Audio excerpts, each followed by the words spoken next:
Good afternoon. Thank you for joining today's Second Nature webinar. My name's Eric Howard, and I'm the Director of Strategic Partnerships here at Second Nature. I joined a year ago last week, and I'm pleased to say that for today's webinar, we've got 77 campuses represented on the registration list. I see this as evidence that the partnership program has value to the many campuses that we work with all around the country. Be they up here in the Northeast, down in Texas and Kentucky, or out in Oregon and Idaho, as well, of course, as in Minnesota. I want to thank the participants also who invited a friend or colleague to join. We're are part of the unique nature of nature. So thank you for helping us be successful. As campus leaders for ways to fulfill their institutional commitments to climate action and building a low carbon economy. There are many things that you as staff for the journey towards zero carbon be talking. One solution is the purchase of renewable electricity, and there are many new mechanisms available for contracting the purchase of electricity. During the webinar, you'll hear about experience from peers at the University of Minnesota Twin Cities and from Geronimo Energy, a national firm headquartered near Minneapolis that was recently acquired by National Grid. A quick outline for today. First, I, Eric Howard, will give a brief introduction. Then you'll hear from Shane, Doug, and Denise. We also have questions from some of you, so the final 20 minutes will be Q&A. And of course, all of you will have an opportunity to follow up with any of the speakers at your convenience. Their contact details, email, and phone numbers will be on the final slide. At any time during the webinar, you can submit questions through the chat box on your screen. I also want to remind you that the webinar is being recorded, so don't worry if you need to leave at some point during the program. All registrants will receive a link of the full recording after the program. Before I hand over the microphone, I do want to do a quick thank you to the many universities, nonprofits, and corporate partners that we work with, including today's sponsor, Geronimo. I also briefly want to mention a couple of our other sponsors, which include Customer First Renewables, ENGIE, McKinstry, Metris Energy, and Siemens. A full list of our sponsors and nonprofit partners is available on the Second Nature website. And you can meet with many of us and all of us when we have our summit in Atlanta, Georgia at the end of February. So now I pass it on to my colleagues out in Minnesota. Thanks, Eric. This is Shane Stennis, the Director of Sustainability at the University of Minnesota. Really appreciate the opportunity to be part of this webinar today. I'm going to give a little bit of context about the university to sort of set the stage for some of the material that we'll cover later. The university was founded in 1851 and is Minnesota's land-grant institution. It also has a unique relationship with the state, having predated the state's formation by several years. It's actually constitutionally autonomous from the state. I think it's one of 19 universities in the country that enjoy some degree of constitutional autonomy, which means from a procurement standpoint, we sort of sit somewhere between a fully public sector institution and a private sector in terms of the processes and procedures that we might go through. So I have a understanding in a sense of sort of both worlds. We have 5 campuses in our university system. The largest is in the Twin Cities of Minneapolis and St. Paul and has about 52,000 students on that campus and 24 million gross square feet of space. So a relatively large campus with a really heavy energy demand and presence, given the fact that we use a lot of energy for clinical operations, hospitals, and intensive research facilities. System-wide, we consume almost 425 million kilowatt hours of electricity a year from all sources. And we really have a requirement that all of our energy decisions make financial sense, both in terms of the long run and the short run, while also trying to accomplish sustainability and to advance the reliability of that energy system to support sort of intensive operations of our campuses, whether they be our liberal arts institution in Morris, Minnesota, which is just under 2,000 students, to our regional campus up in Duluth, Minnesota, and everything in between. We do purchase a fair amount of renewable electricity as part of that portfolio, which will come into play later on as we go through the webinar. About 50 million kilowatt hours a year are renewably sourced electrons that we actually possess the renewable energy certificates for.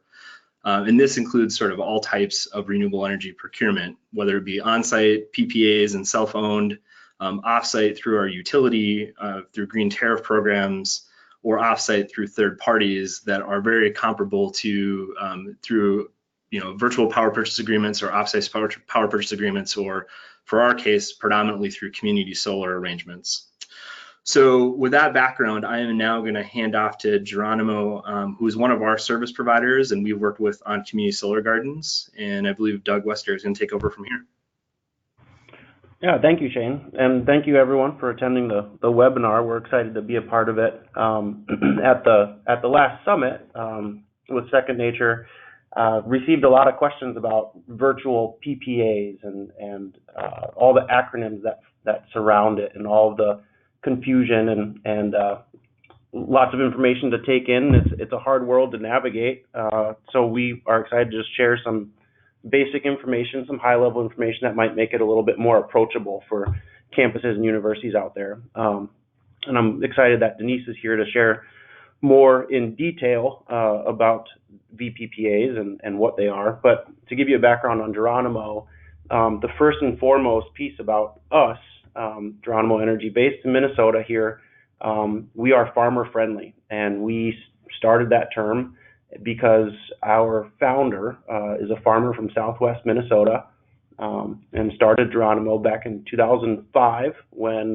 wind was big in Southwest Minnesota, and he didn't like how developers were treating the farmers and the landowners, and the negative impact that they were having on the community.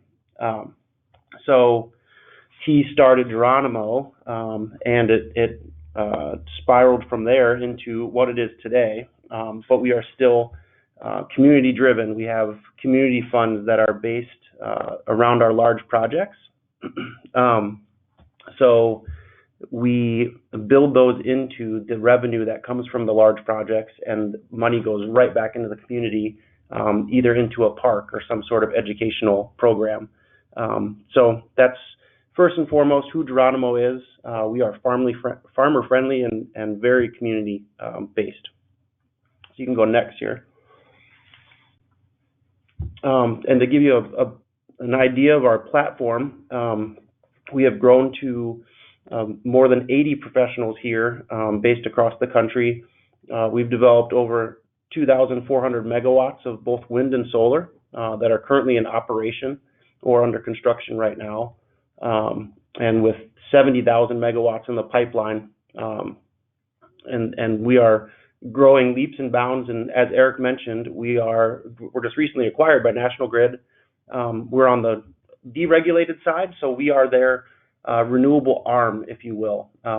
We are continuing as Geronimo Energy, but we are backed by National Grid, which is really exciting for us. And then our relationships with universities, we've contracted with multiple universities and colleges, anywhere from a small college of 600 student base to over 50,000. And like Shane said, we worked with them on the community solar here in Minnesota. And so we listen and we try to understand what a university is looking for, and we try to help in any way that we can help them achieve their sustainability goals. You can go next here, Eric. And then, obviously there's lots of different ways that universities pursue these sustainability goals. Many of you on the call have looked into several of these, if not all of these, and they all have their pros and cons. I'll kind of glaze through this here for the sake of time to get to the meat of the topic. But you can go through efficiency programs or on-site generation, putting solar panels on your roof or in a field ground-mounted next door. Some of you have access to community solar programs. It's not in all of the markets yet. I believe it's 9 of them nationwide. And if that's an opportunity, then that's a wonderful way to participate in renewable energy. As many of you know, you can purchase RECS directly. And like I said, there's pros and cons to all of these. And then what we're here to talk about today is the virtual power purchase agreements. And from a high level, it's very similar to the on-site generation or the PPAs that are traditionally used, but it's virtual. So it's just a financial contract that is separate from your delivery, but you are receiving the energy credits and the renewable energy credits as part of that contract, depending on how it's all laid out and structured. Virtual power purchase agreements are available to anyone across the nation. It doesn't matter geographically where you are. Many of you know the Boston University agreement that they have with a renewable source out in South Dakota, and Denise can cover more of that, but you can really be in different geographical areas for these to work.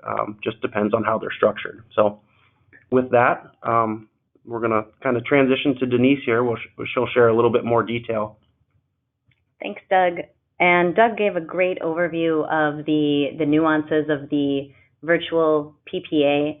I think one of the reasons why it's interesting to focus on this type of structure today is due to its ability to reduce the carbon footprint at scale and also provide economic value. So hopefully it's a two-bird, one-stone type strategy and will help campuses meet multiple goals as they're moving forward.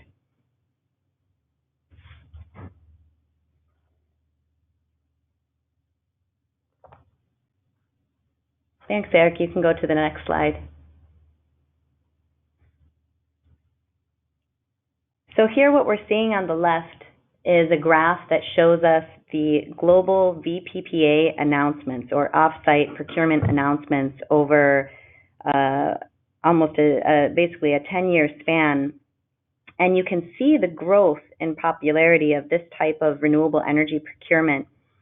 In the Americas, for example, we had about 3.7 gigawatts announced in 2017, which nearly tripled in 2018 to over 9 gigawatts. There are a lot of companies and institutions out there that are working under this type of renewable energy procurement, and one of those market segments is higher education. So we are seeing a lot of campuses enter the market with this type of renewable energy strategy, and it's interesting to see what they're doing. We're going to talk a little bit more about some of the deals that have been announced and how different universities have approached it. Next.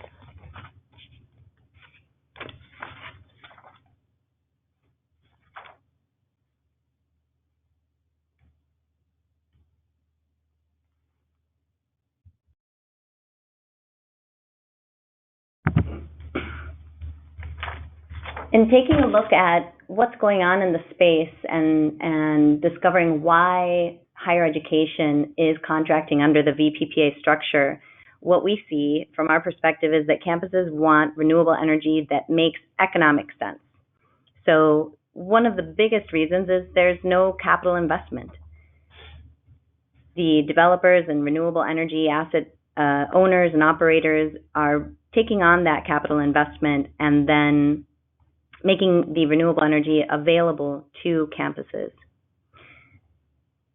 In an interesting way, you can continue to receive your electricity as before. You don't need to change anything with the way you are currently buying electricity. And then another large reason why we see campuses take on this initiative is because they're receiving a major push from stakeholders, students, and faculty, future students even, to address their sustainability goals in a very aggressive way. So these stakeholders are not pushing for campuses to be 10% renewable. They want 100% renewable energy. And that is something that unfortunately can't be achieved by simply rooftop solar. So campuses are looking to find ways to meet their ambitious renewable energy goals, but in a way that makes economic sense. Next.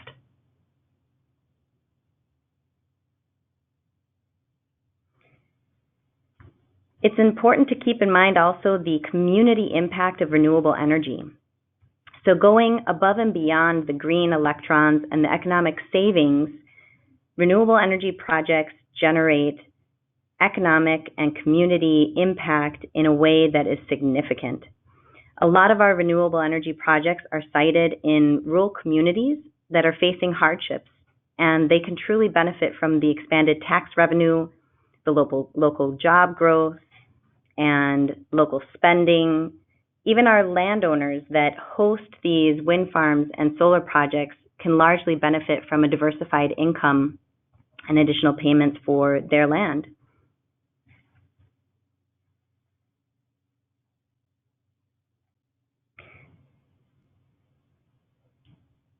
And I think that it's also really important to hear from the University of Minnesota, because understanding the options available is only half the battle.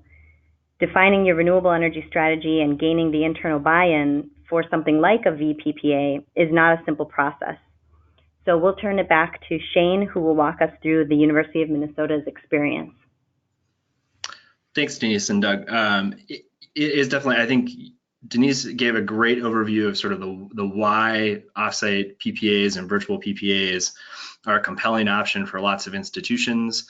And I have imagining that many of the people on the webinar today are sustainability staff at institutions and are wondering, so like, how do you get this done within your own university?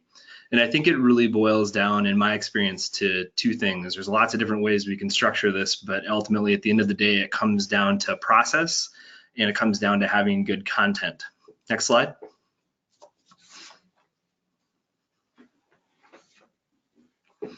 So when I say process, what I'm really talking about is building a process that's adaptable and resilient over time.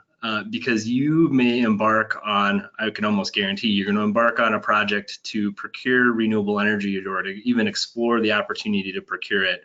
And it'll be a different thing by the time you're done. You'll start out imagining that you're building a house, and all of a sudden you are constructing a commercial building.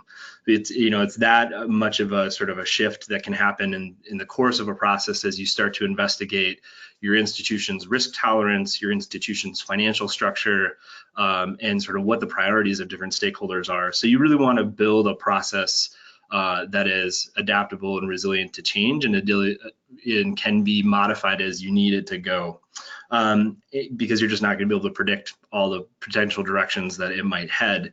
And I think the core to that in our experience is that you have to build good relationships with people and stakeholders across your university up front, and then maintain those through the process as you go forward, through lots of engagement, lots of transparency, and frequent communication. The other piece I would say is you really want to care about what your content is. You have to remember that a lot of the people that you're going to be working with don't share your passion for renewable energy, don't share necessarily the same level of verve and commitment to achieving carbon reduction, but they have other drivers and factors that are going to be influencing their decisions and their thinking, whether that might be risk mitigation for the university, or it might be financial performance of a particular contract or relationship. And so consequently, you're going to have to think about what kind of approaches you're going to take relative to content and how you're going to shape it to respond to the respective perspectives of your stakeholders, and customizing that as you go forward. Next slide.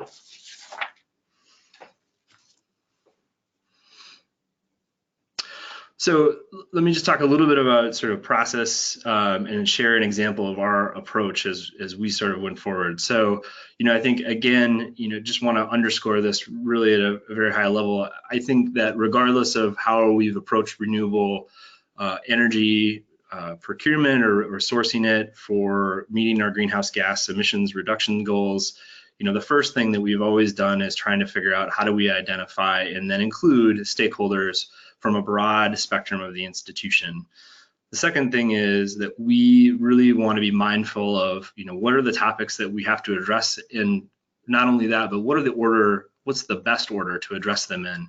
I think naturally, we're all inclined to try and move as quickly as possible. We all know the urgency in climate change and how much has to be done, but we also have to be mindful of where our respective stakeholders are starting at, and that we may have to spend time up front bringing them along so they can kind of get to the same stage that we are in terms of either urgency or comfort with renewable energy as a source and a means by which we will accomplish some of these goals. So thinking really intentionally about sort of what are the topics you need to address for your audience, and then what is the order and how you're going to address them. And then the third point I'll just make real quickly is that we've found it incredibly helpful to have both external and internal validation. And what I mean by that is that we have hired external consultants and service providers to help us navigate important questions that we don't have internal subject matter expertise for, and that those external parties can often bring credence to a process or an approach, whatever it might be. And then also internal validation, sort of who are your champions, both from a standpoint of senior leadership champions, but also who are the real advocates and champions within different pockets of an organization. So for us, it's been not only having that support at a vice presidential level, but also trying to cultivate support sort of at the grassroots level with our energy engineers and our facilities managers, who are responsible for the sort of day in, day out, nuts and bolts operation of the energy management group. Next slide. So one example of how this has worked for us is in the fall of 2015, we had not at this point procured really much, if any, renewable electricity for our flagship campus in the Twin Cities. And so therefore we did not have much familiarity with it. And there was a lot of skepticism about whether it would be a viable source for meeting some of our needs for energy, but also could we do it in a way that was cost effective. Everyone acknowledged that we could reduce emissions as a result of procuring it, but there was a lot of skepticism about reliability and cost effectiveness and risk exposure. So the way that we approach this is by really starting at ground one to say, we want to do a financial feasibility assessment and a risk assessment of various procurement options available to us. Not saying that we were going to actually purchase any renewable electricity, but just as a precursor to even having a conversation about issuing an RFP or doing any procurement, building that sort of ground level support to say conceptually this is a good idea, not specific to any one transaction or any one service provider. So the way that we approach that is we design and build a real stakeholder responsive assessment process where we convene a large group of stakeholders from across the institution, many of which are in that right-hand column there. And then we hired an external party to help us support that process and do some of the heavy lifting around analysis and building, credibility from an external perspective. I think one of the keys to success in that regard was really hiring someone from the outside who didn't have a vested interest in whether or not we bought any renewable energy. They were there to provide expertise, not necessarily there to provide an actual renewable energy product. And so it sort of stripped away any concern that they may have a conflict of interest in terms of, a motivation around procurement. And then the final piece of the puzzle really, again, was this idea of building internal champions. We had cultivated and spent some time cultivating on a one-on-one basis with our vice president a real support for the idea of going out and doing some evaluation around renewable opportunities, but also had been building relationships over the course of many months and years with our energy group to build, a comfort level with them to say, we are not going to lead us astray. We are not intending to do anything out of step. We're going to make decisions together and frame a process that answers everyone's questions to whatever level of comfort they needed. The one thing I will say is, in all processes, you sort of learn what did you miss. And I think one of the things that we, missed and is reflected in my stakeholder list here is, there are stakeholders that we did not initially envision in our process that later on became a key part of it. And so I would always encourage people to cast the net more widely. In our case, this was students. We worked pretty extensively with student groups through a Sun Delegation was the name of the project, and it was a federally financed grant through the Department of Energy with 5 higher ed institutions in the Midwest, looking at opportunities to develop renewable energy and to procure more renewable energy. And that was particularly key for our Duluth campus's progress, as well as for the Twin Cities. But then also, really working with academics. And later on in the process, we worked pretty extensively with our university relations news service department at the university, sort of kind of the public-facing front. And in hindsight, I think that our project could have even been stronger had we brought them on earlier and engaged them more robustly at the front end versus later on. Next slide.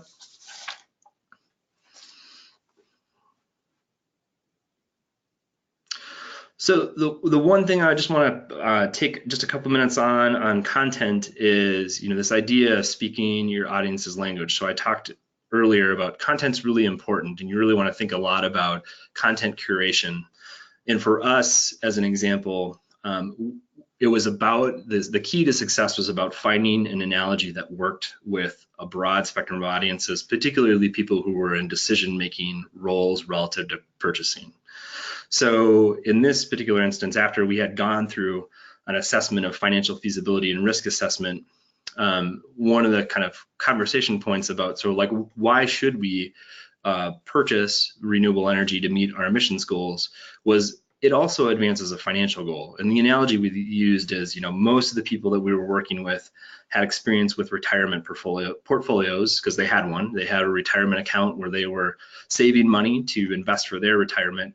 And we would always, sort of ask them, do you have all your retirement assets invested in one stock or one bond? And of course they said, no, they have a diversified portfolio.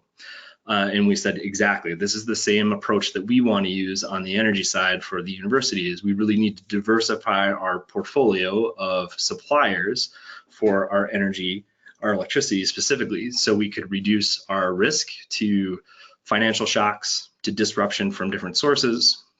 And that was really a sticky analogy for people that resonated with them and that they could relate to at a personal level, but also understood the value of it for the institution. Next slide.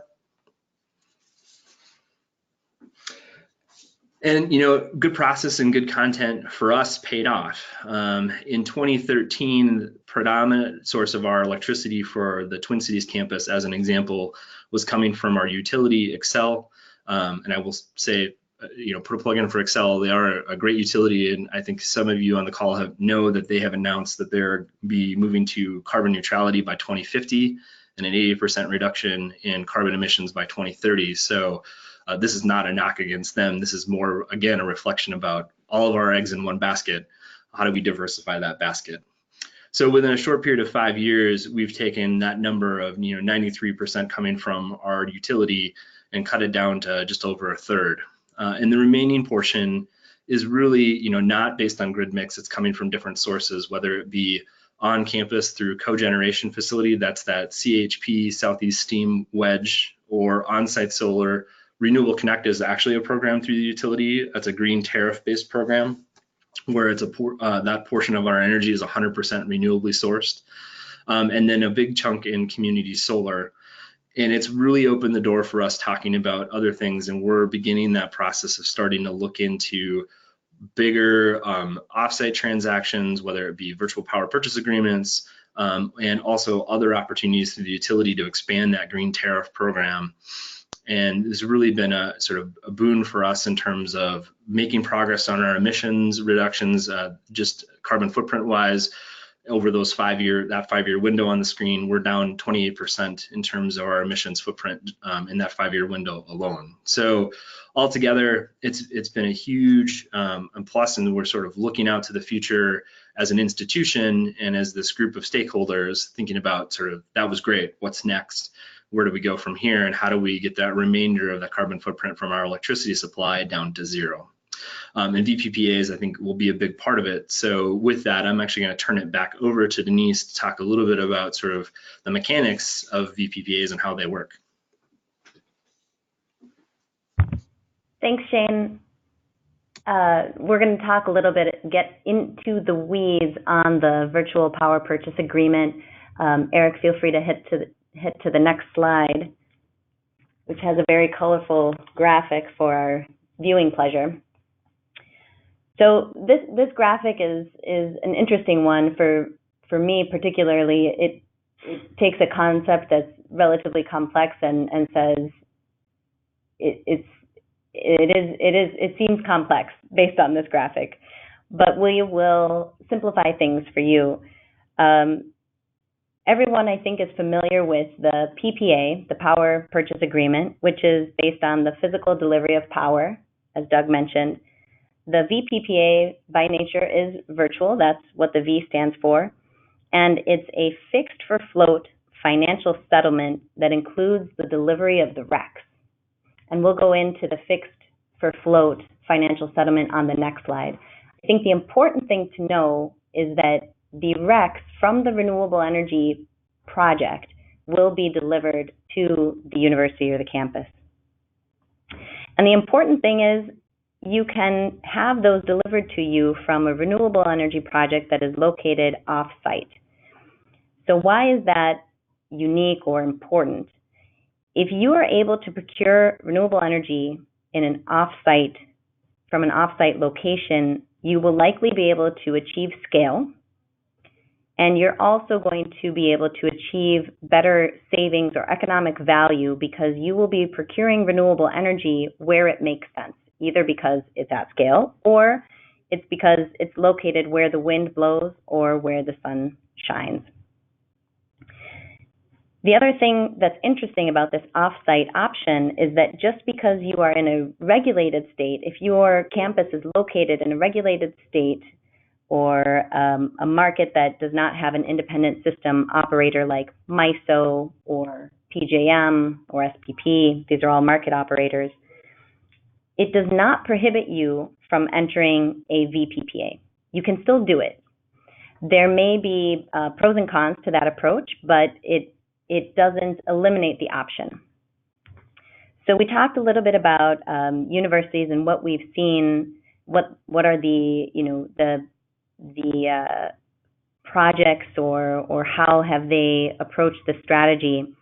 Doug mentioned Boston University is procuring from a South Dakota wind farm. Another example of a relatively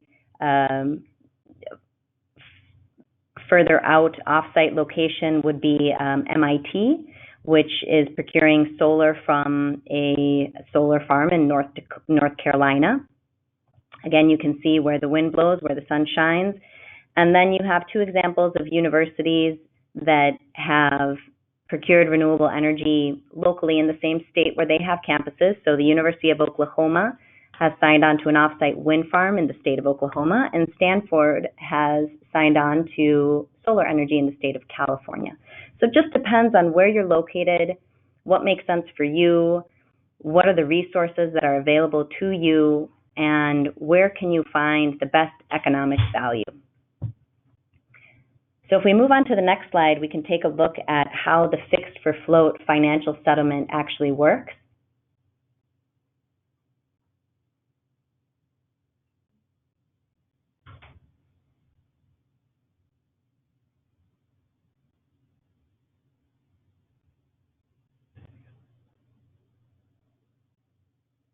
Hi, Eric. We can go to the next slide.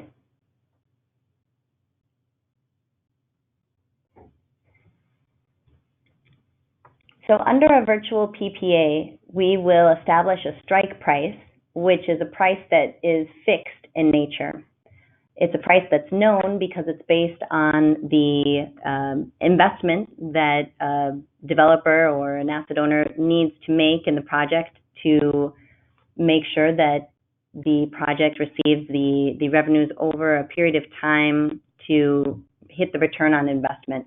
So we'll have a fixed PPA strike price, and if the energy the project sells into the market is below that strike price, then the university will spot the difference or make the project whole.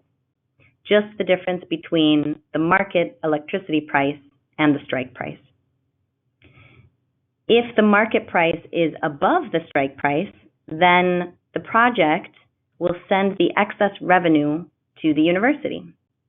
So on that chart, the area in green is money that is flowing to the university. And yellow is where the university is actually sending money to the project to make the project whole. The reason why the virtual PPA works is because it's typically contracted over a longer period of time, say 12 years, for example.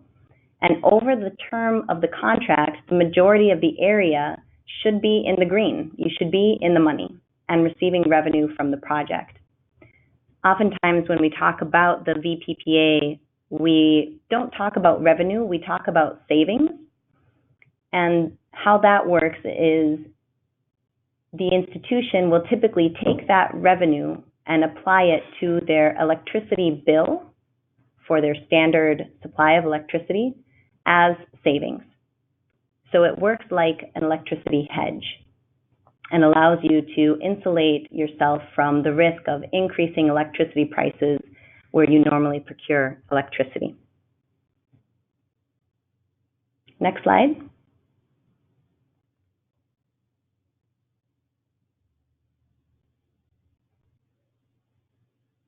Another interesting thing to think about in terms of accessing off-site renewable energy is aggregation.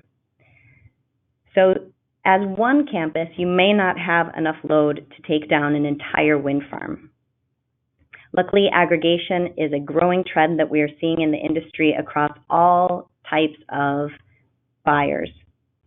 The benefit of aggregation is that you can access the economies of scale of a larger project by partnering with other campuses or partners, such as supply chain partners or other entities, to aggregate your demand and fill a larger project.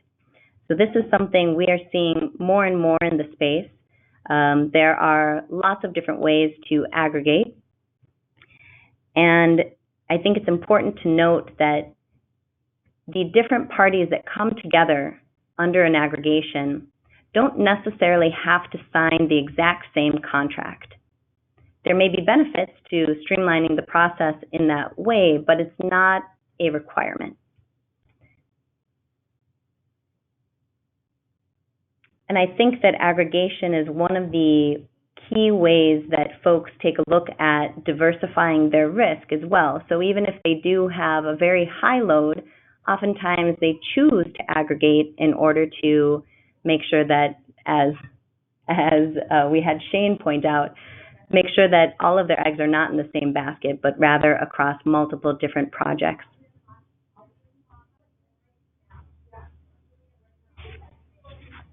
And that concludes the in the weeds portion of the VPPA. So next slide.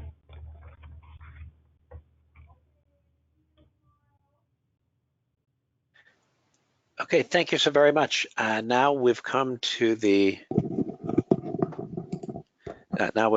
question and answer part of the program.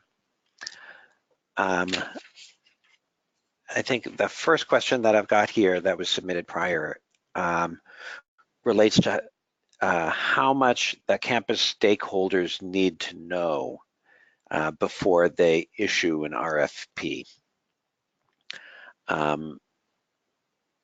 At some campuses, sort of the RFP is sort of very late in the decision-making or thinking process. Can you talk about where that falls in? Perhaps Doug or Denise can answer that.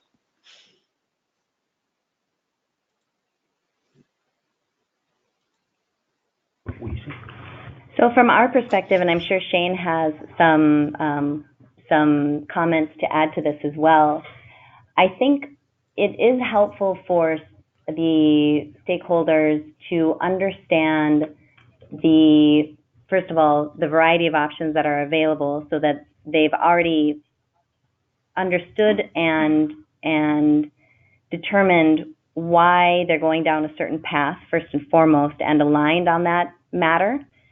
And then understanding the nuances and any potential risk that is inherent in the choice that they have decided to go after.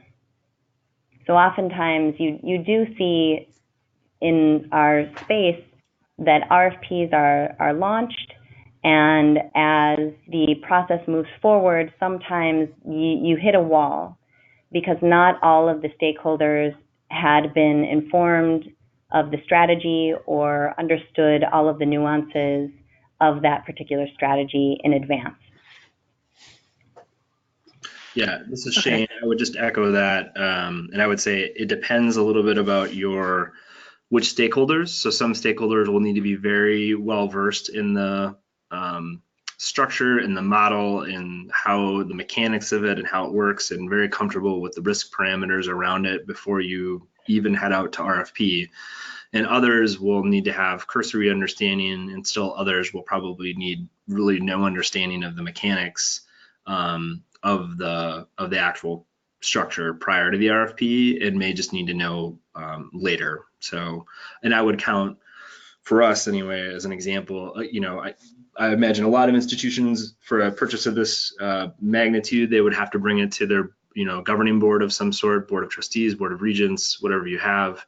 And so that might be a group that is sort of a later stage introduction to what is it that's being attempted here, and sort of how does it work, because it is a relatively novel transaction infrastructure. And so, that actually is a lesson learned, was something that we encountered on our community solar procurement, that our board really needed some education, but it came at the point of purchase and not prior to that. Could you talk a little bit about the tension that sometimes exists between a decision that's purely based on dollars and cents, so pure business case, versus perhaps a decision where there are other considerations, such as we want to do this because it creates positive feelings among the students, or it will make the donors more excited about giving to our campus, or some of these other things that may be happening. Mm-hmm. So this is Shane again. I would say that, in our experience, one of the things that's really helpful to start with is to lay out your principles out front. So what are the different, not just criteria, but I mean sort of values-driven principles that you're going to make decisions based on, what's going to underlie or underpin the rest of your decision-making structure. And that then is if you set it up front and you set it out before there's an actual decision in front of people, it becomes a much more manageable process, and individual decisions don't get hung up in the weeds of deciding whether, a particular thing like student sort of feelings about a project, or aesthetic values, or any other, kind of criteria, that they get hung up on later on down the road if all the key stakeholders have agreed on a set of principles. So for us, our 3 principles around energy management are: it has to be cost effective, but we agree that takes both a short-term and a long-term view. It has to maintain reliability of a campus that has 24/7, 365 energy needs, that has really high reliability requirements and very little tolerance for disruption. And it has to be sustainable in sort of all aspects of the word. It has to be economically, it has to be environmentally, it has to be socially.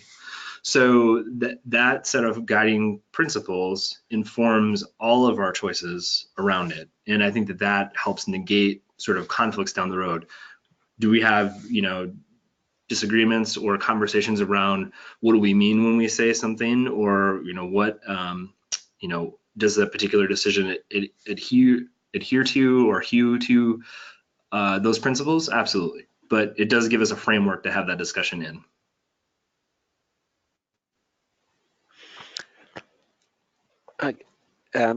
You mentioned or alluded to risk. I'm wondering if you could comment on the risk mitigation strategies relating to changes in prices for electricity over the term of a particular contract, whether it be 5 years or 8 years or 10 years. Sure. We have seen a lot of... Go ahead. I was going to say like a reinsurance program.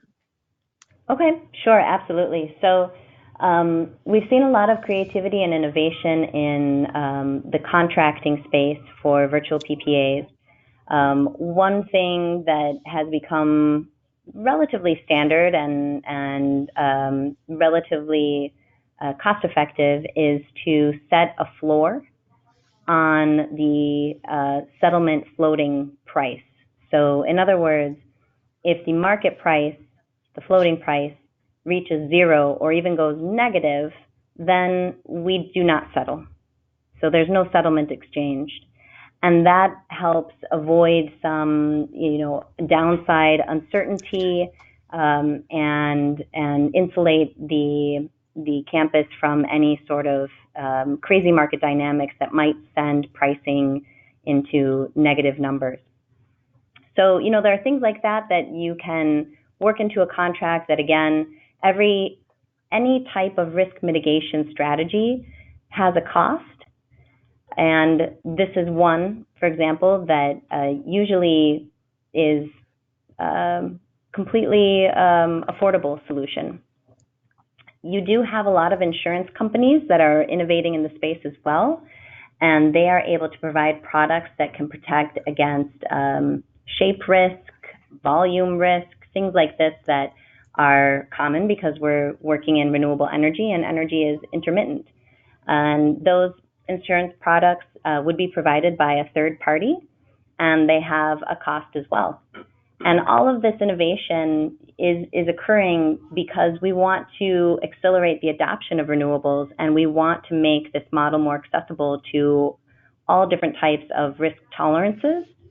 It's not one size fits all anymore in this space, and there's a lot of creativity, a lot of innovation happening, and I'd encourage anybody to reach out if they have more questions. Yeah. Can you say something about how the price in a VPPA might change over time? Is it typically going up a couple % per year, or would it be flat over the time of a contract, or might it even go down? Mm-hmm. And how has that changed perhaps in the last couple of years versus the contracts Absolutely. you're doing today versus contracts that might have been written 2 or 3 years ago? Absolutely. Yep. That's a great question. So the escalator that we apply to the PPA price or the strike price is very flexible. A lot of developers like Geronimo were able to offer the price at a flat rate, so 0% escalator for the length of the term. We've also seen some requests from renewable energy buyers to be a little bit more aggressive with an escalator and apply a 2% escalator, a 3% escalator. What essentially happens then is the strike price on the starting year looks very attractive, and then will escalate over time. Usually when we get a request from someone to apply an escalator at a 2% or a 3% level, all it means is that their internal view or their assessment of electricity markets is that pricing is going to increase over time. And so they're more interested to have a heavier escalator on the strike price because they feel very strongly that the strike price, even with an escalator, will fall below electricity market pricing over time. So it's very flexible, and that is likely a change from the original VPPAs we saw being signed, and all of those different types of escalators can be are feasible and can be financed. So it's really more so dependent on each campus's view on where they feel electricity prices will be in the future.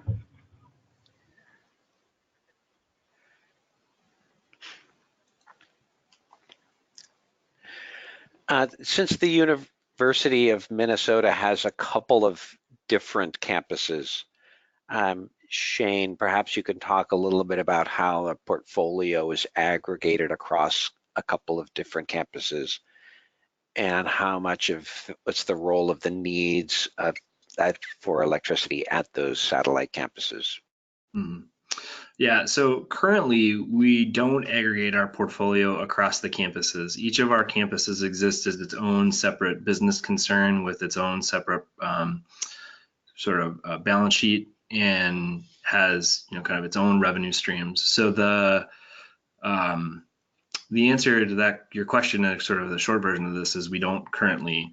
I think that there is some potential to do that in the future, and we're starting to explore what that might look like. But relatively speaking, the main campus is the predominant load for us. Not main campus, the Twin Cities campus.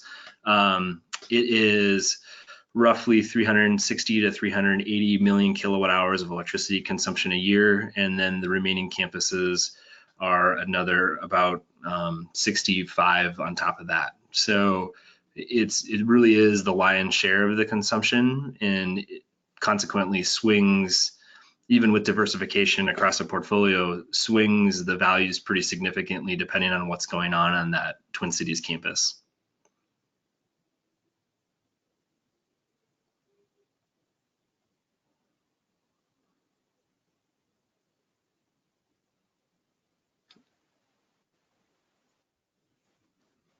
Sorry, I was on mute. My question here is, can you talk a little bit about what the role of a university's mission is with respect to going toward renewable energy?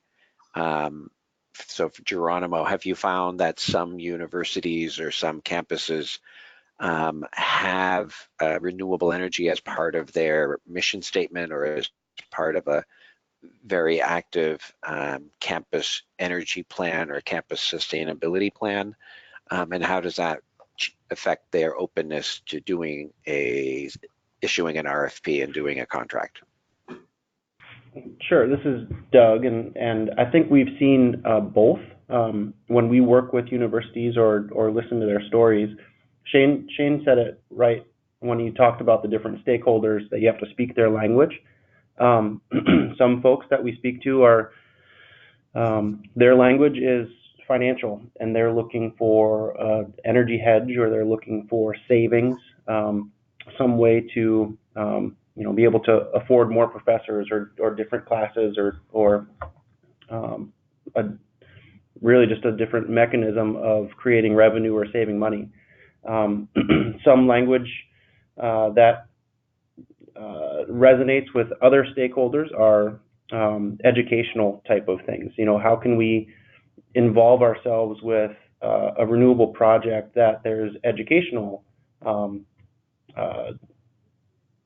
classes that can surround it, or trips to go see it, or how do we work with the data, or that type of thing. And then other folks are their language is really just the renewable part and reducing carbon footprint and climate change and all the buzzwords that go into becoming more renewable or zero carbon. So I mean, really, we've seen it from different paths or different languages. I really like how Shane put that you have to speak the language of what the stakeholder is looking for.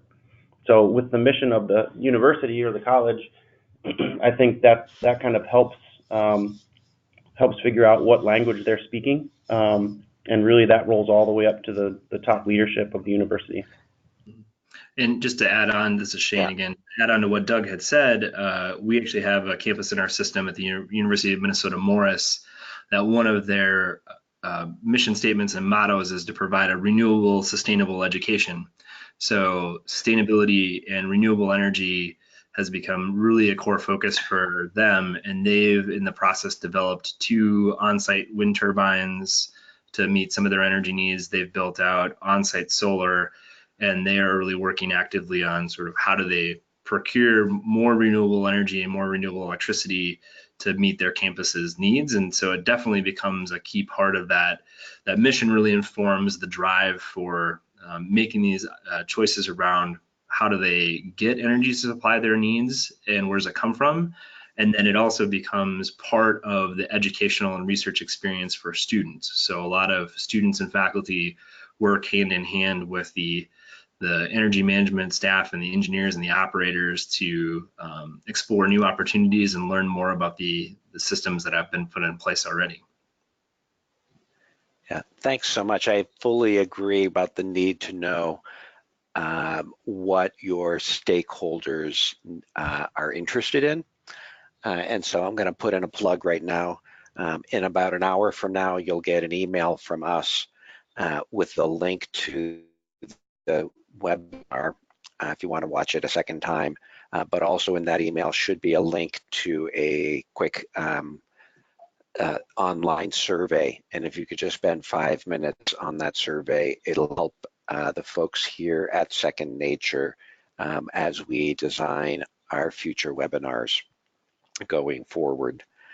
We do have another webinar on the agenda for December 5th with sun power, which will be about solar energy and batteries, just to let you know about what's going forward. We also have our annual Higher Education Climate Leadership Summit, which is going to be in Atlanta, Georgia on the 23rd to the 25th of February. And we hope, again, a bunch of you will be able to participate in that. Ask your president to come.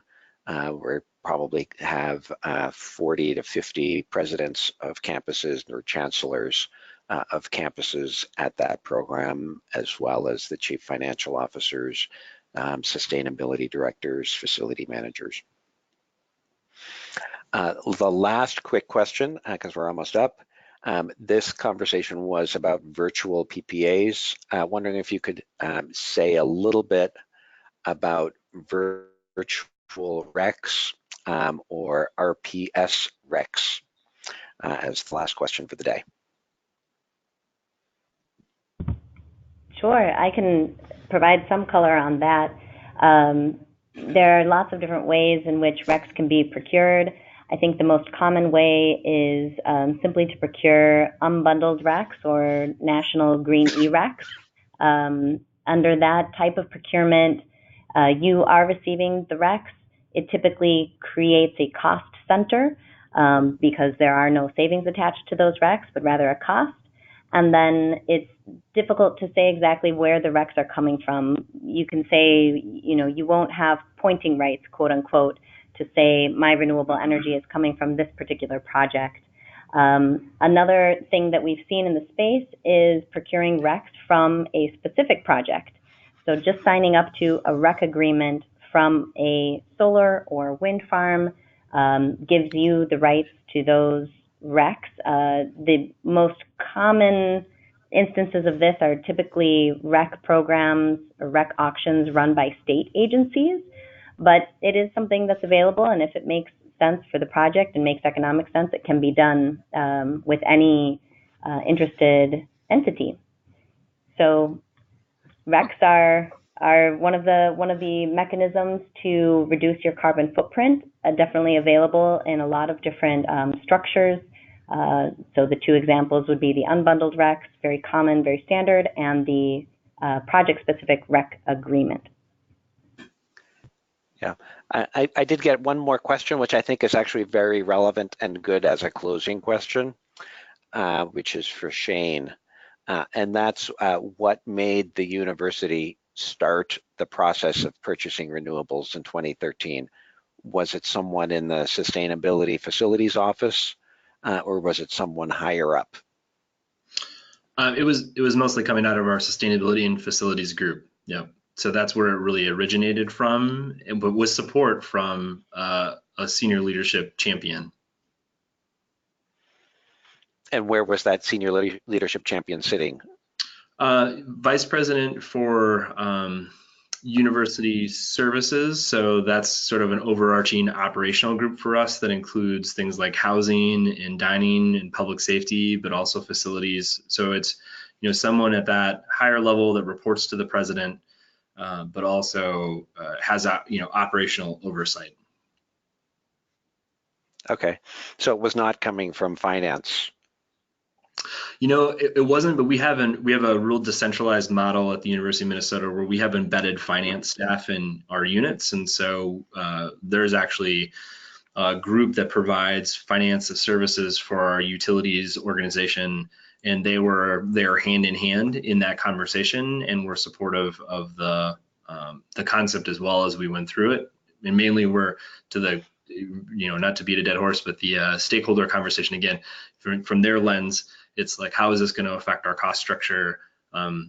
They understood the emissions priorities. They were really just, trying to manage the thing that they were responsible for. So we had to be responsive to that as we went forward, but they were engaged in the process as a key stakeholder as well. Okay, thank you all very much for participating. For those who submitted questions, especially also, of course, to Shane, Doug, and Denise for their comments. On the screen, you've seen their emails and phone numbers. If you have questions, all of them are open and willing to hear directly from any of you. Second nature, as I said at the opening, peer-to-peer learning is a real important part of our mission and goal. So much of what we're able to accomplish is because we've learned from others in the community. So thank you so much, and I hope you have a very productive Thursday afternoon.